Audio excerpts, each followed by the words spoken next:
Oh, bulong oh. Very good. Kuya, TikTok ko muna. Kalingap. Ay, grabe! Oh. Bro, may sino bro? Ito ang pinakabulong. Ito, magkano na. Ito na. O, diba? Basahin nyo, basahin nyo. Basahin nyo na.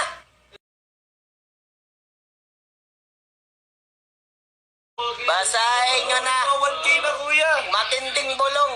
Sige. Kuya, 1K na. Oh. Love you. Oh, eto na. Pati si Kalinga Prab, nagsana all na lang. Yung mga EDC, kiriligan na tayo dyan. Ganyan sila tuwing after vlog namin. Grabe, ha? Paalam pag nagde-date. Yes po. Normal po yun, normal. Saka kung gusto mo talagang i-maintain ng sarili mo ng mas matagal, kagaya nila Piolo pa, so si Piolo napakapogi pa kahit ang tanda-tanda na guys. Kailangan mo maging disiplinado sa lahat ng bagay. No? Kasi sayang na no? Kung hahayaan mo lang maging masira ang katawan mo. Yan. Kung magbibisyo ka, mas mabilis ka tatanda. Yan. Kung stress ka, yan. Kung hindi mo alagaan ang katawan mo, mabilis ka rin tatanda. Yan. Yun. So, ayun guys, yun talaga namin. So, ito naisip namin ni Rob. Yan.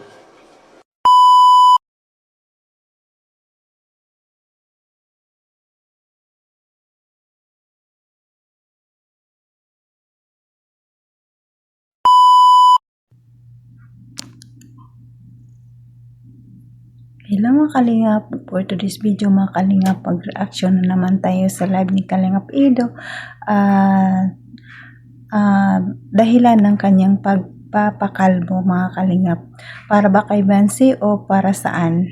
Pero bago dyan mga Kalingap, pasalamatan muna natin ang ama ng Kalingap, Bal Santos Matubang, Ate Edna Vlog, Kalingap Rab, Kalingap Ido, Jaktap Matubang, charity vlogger sa buong mundo na tumutulong sa ating kababayang mahirap. Nandyan din po ang keyboys, reactors at mga kasama naming reactors sa KSSG.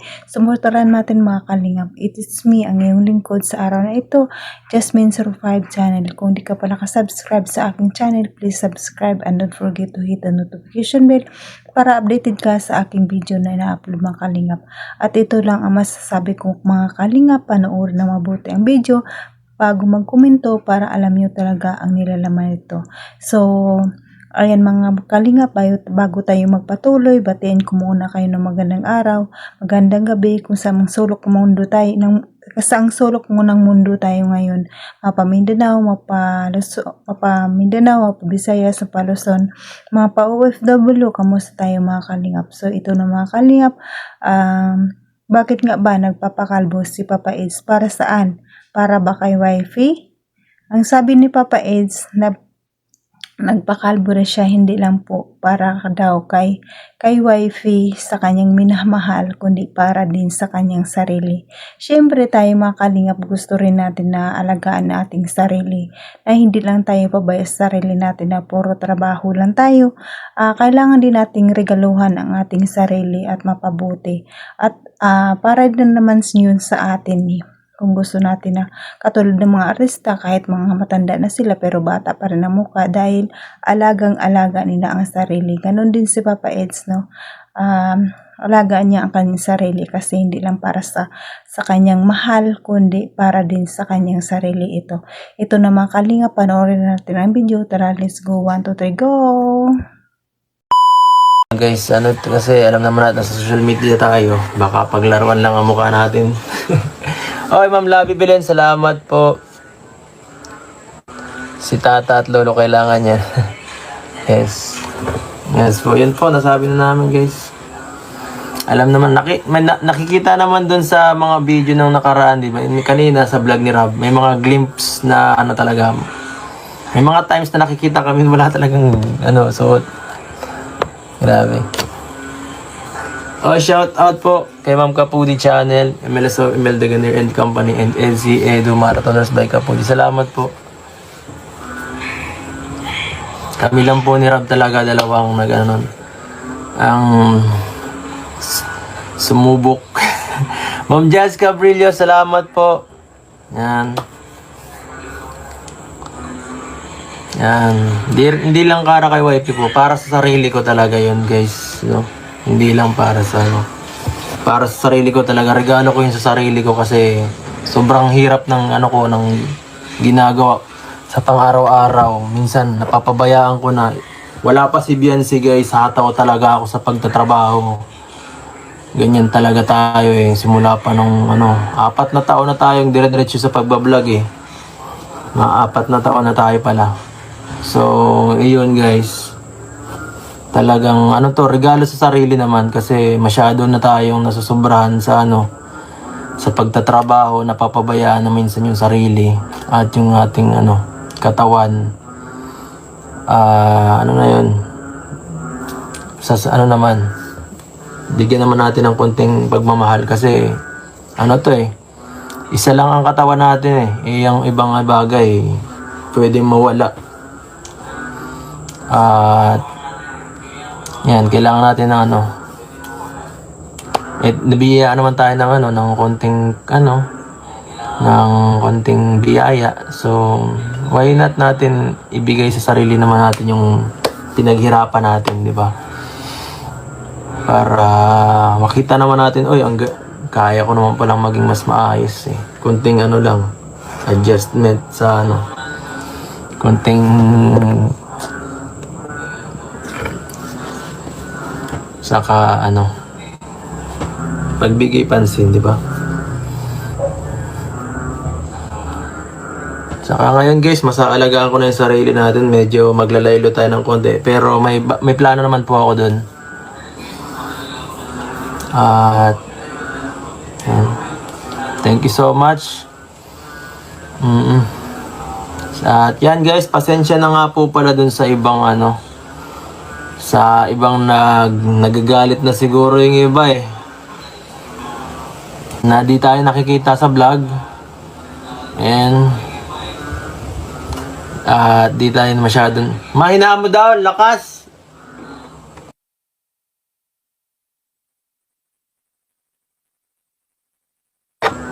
So ayun guys, sorry guys ha. So ayun guys, naman tayo ngayon? Ay sa mga sa mga tungkol dun sa 10 days dun, no? Hindi tayo nagpakita. Pasensya na guys dun sa mga nagagalit na. Kasi siyempre sikreto muna guys habang habang wala pang vlog si Rab. Kasi si Rab din, hindi rin siya muna nagpapakita kasi parehas lang kami. Ayan po.